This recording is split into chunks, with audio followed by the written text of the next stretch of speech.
ვეტერანების საქმეთა სახელმწიფო სამსახურში აფხაზეთის ავტონომიური რესპუბლიკის მთავრობისა და ცენტრალური ხელისუფლების წარმომადგენლებთან შეხვედრა გაიმართა. შეხვედრაზე არასამთავრობო ორგანიზაციის საქართველოს ვეტერანების ამერიკელი მეგობრების დამფუძნებელმა და პრეზიდენტმა ნიკოლოზ ქარჩავამ აფხაზეთის ავტონომიური რესპუბლიკის მთავრობის თავმჯდომარე რუსლან აბაშიძეს, თავმჯდომარის მოადგილე ანზორ მარკიანს, იძულებით გადაადგილებულ პირთა მინისტრ დავით ფაცაციას, საქართველოს პარლამენტის თავმჯდომარის პირველ მოადგილე გიორგი ვოლსკის და ვეტერანების საქმეთა სახელმწიფო სამსახურის დირექტორ კობა კობალაძეს ვეტერანების მიმართ გამოხატული განსაკუთრებული მხარდაჭერისა და თანადგომისთვის მადლობის სიგელები გადასცა.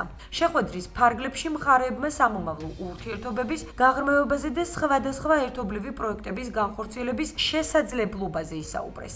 ჩვენი ორგანიზაცია დაფუძნების დღიდან თანამშრომლობს საქართველოს ვეტერანთა სახელმწიფო დეპარტამენტთან და გვაქვს კონკრეტული გეგმები, რათა დავამეგობროთ ამერიკელი და ქართველი ვეტერანები, გქონდა საპატიო სიგელების გადაცემის ცერემონიალი და გვინდა შემდგომში ამერიკაში ქართველი და ამერიკელი ვეტერანების შეხვედრა დავგეგმოთ. ვეტერანები წარმოადგენენ ჩვენი საზოგადოების ყველაზე ღირსეულ ნაწილს. ის რესურსი, რომელიც არის ჩვენი საზოგადოებაში განსაკუთრებულად ვეტერანების ნაწილში ბოლომდე არ არის გამოყენებული და ჩვენ უფრო მეტი შეგვიძლია გავაკეთოთ და მე მადლობა გადავუხადო ყველა იმ სამსახურის ყველა ვეტერანს, ვინც არის ჩართული ამ პროცესში. კარები ღია აფხაზებისთვისაც, ოსებისთვისაც და მისასალმებელია ეს გმირული, ქართული,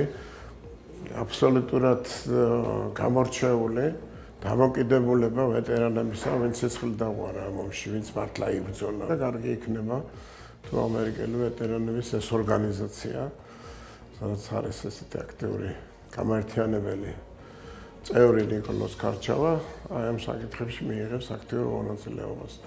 სიგელისთვისაც დამსახურების აღნიშვნისათვის კიდევ დიდი მადლობა მას. ჩვენი თანამებრძოლი ვეტერანი საქართველოს ტერიტორიული მთლიანობისათვის ბრძოლებში აქტიური მონაწილე, ამჟამად ამერიკის შეერთებული შტატების ერთ-ერთი არასამთავრობო ორგანიზაციის ხელმძღვანელი ბატონი ნიკოლოზ ქარჩავა გვესტუმრა, რომელმაც საპატიო მადლობის სიგელები დააჯილდოვა აფხაზეთის მთავრობის ის წარმომადგენლები ამ ეტაპზე, რომლებიც აქტიურად არიან ჩართულები ურთიერთობების დარეგულირებაში, ამავე დროს ჩვენ ვეტერანების სოციალურ-ეკონომიკური პირობების გაუმჯობესების საკითხებში.